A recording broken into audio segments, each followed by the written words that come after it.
To perform a manual maintenance on the machine, there's a couple of items that you'll need on hand. Some cleaning swabs.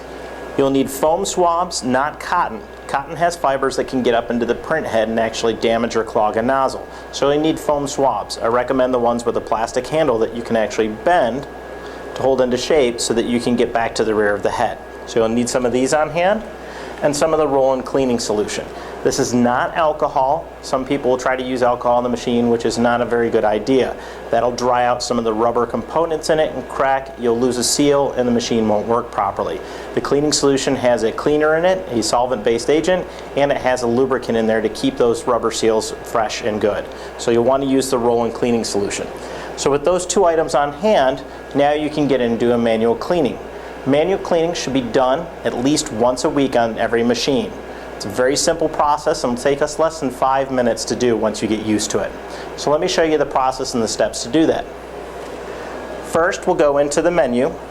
We'll go to Menu, then down to Submenu, over, and then down until you see Maintenance. Go over, and the first item on here is Cleaning, and it's waiting for you to press Enter. Once I press Enter, it'll tell us to open the left cover. There are 2 screws on top to open the left cover. We'll remove both of these. And then remove the cover. Once the cover is removed, the machine is indicating that it needs us to remove the cut rail. The cut rail is under the cover on the left side that we just removed. The cut rail is this item right here.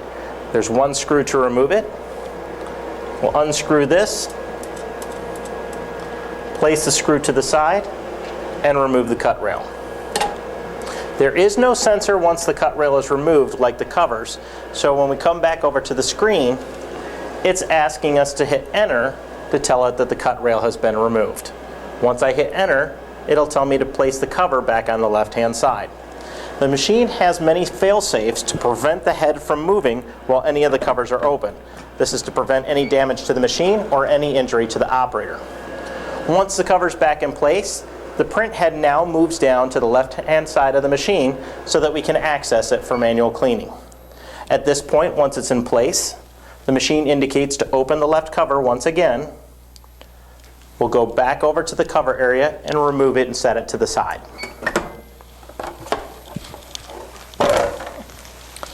Now we can take our swabs and cleaning solution and we'll apply a cleaning solution to the swab and wipe around the head. We're not going to wipe the surface of the head, but around it. The head is this portion right here. There's a black rail that goes around the head to protect it, and then the head itself is recessed up in there. You use the cleaning swab to go around it and remove any crusted ink or debris, any fibers that may have gotten on there, or anything else. You want to avoid touching the head, but if you do touch the head, it's not a big deal. Just don't rub across it. You never want to go back and forth across the head surface itself. Just go around it with the cleaning swab. So we'll go around it to make sure it's nice and clean all the way around.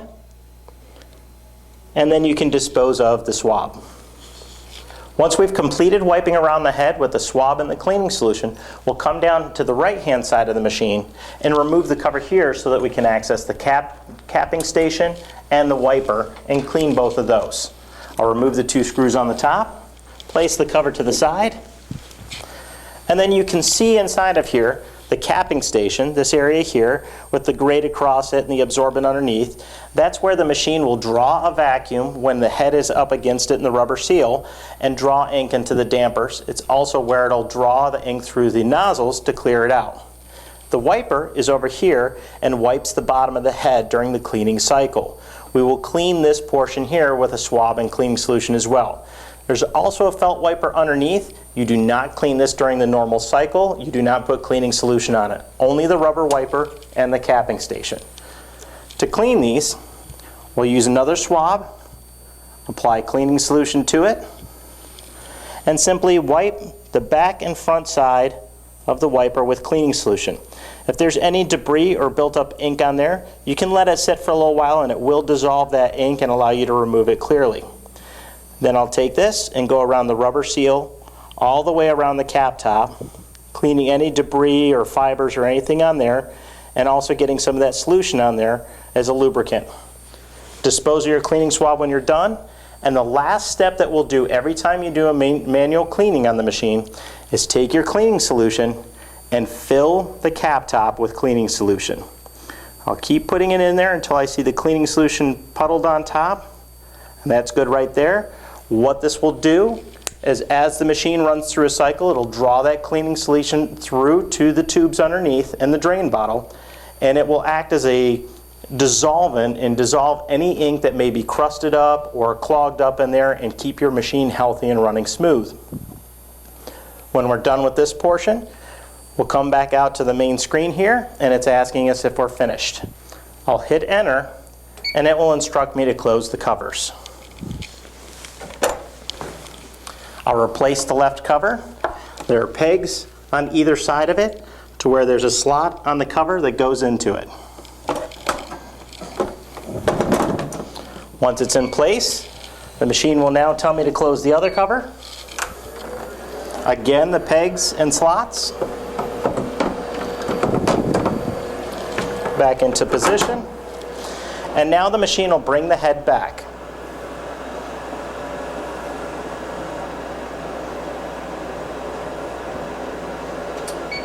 Once the head is back over the capping station, the machine tells us to open the left cover. This is so we can access it once again to put the cut rail back. Set the cover aside. And now it indicates for us to replace the cut rail.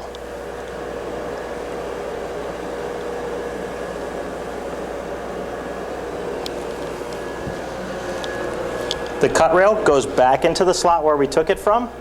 There's a tab that goes into there.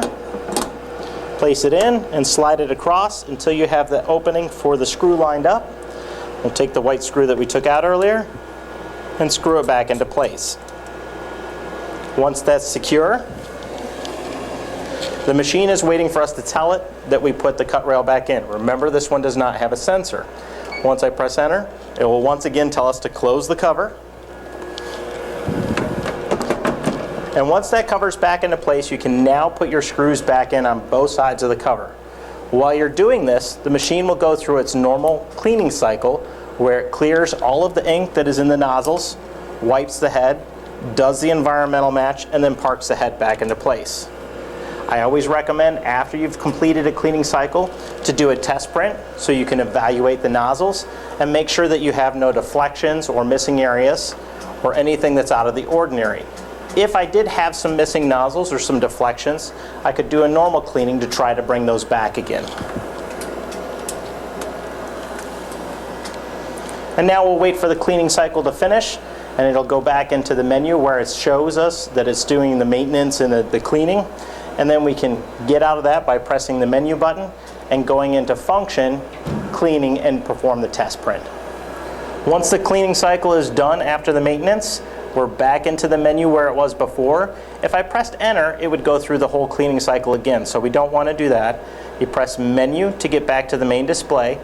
And like we said, we wanted to do a test print, so we'll go to function, down to cleaning, over one, and there's our test print. We'll hit enter and it'll perform the test print, and we can evaluate the nozzle condition to see if all of our cleaning was done properly and there's no issues with the head.